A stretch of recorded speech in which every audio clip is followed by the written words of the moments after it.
बाड़ू काहे हो, खिसियालू काहे राहे राहे हो।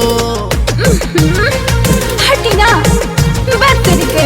ए मुँह तू फुलौले बाड़ू काहे हो, खिसियालू काहे राहे राहे हो। चलो तोहके सिनेमा देखा दी, हटी हटी। मॉल में मार्केटिंग करा दी।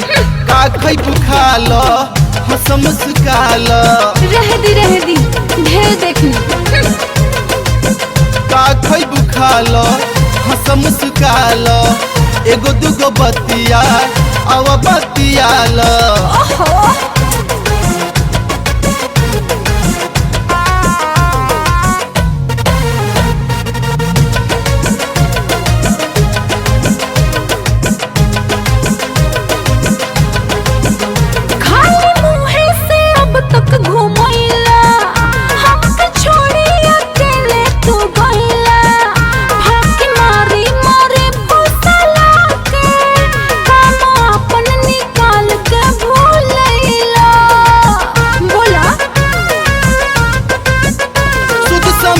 चुका देव रानी, याद रखबू हमार ई निशानी।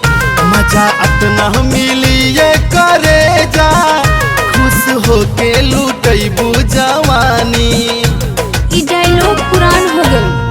आज तोहर मन के ही होई हो, पार्टी साटी जम के ही होई हो।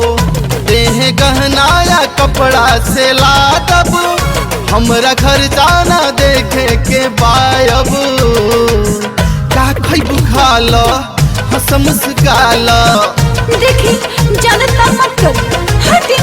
ए का खैबू खा लो, हंस मुस्का लो। एगो दूगो बतिया अब बतिया लो।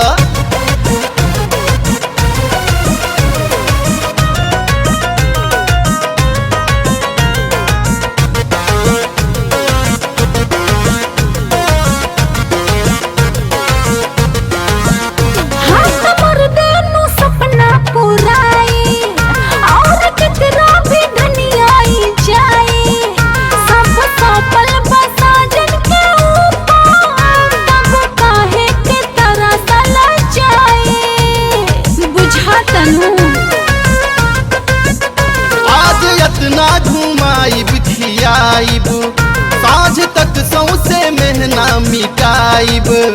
लिस्ट तोहर या पैसा हमारा, खुल के आज तोह पे लुटाइब।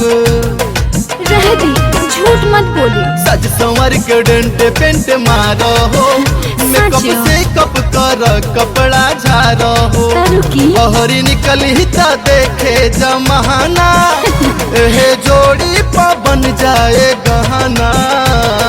प्रेम गीत गालो, हंस मुस्का लो। आप बहुत अच्छे हैं जी। ए का खैबू खा लो, हंस मुस्का लो। एगो दूगो बतिया अब बतिया लो। तो चलिए ना।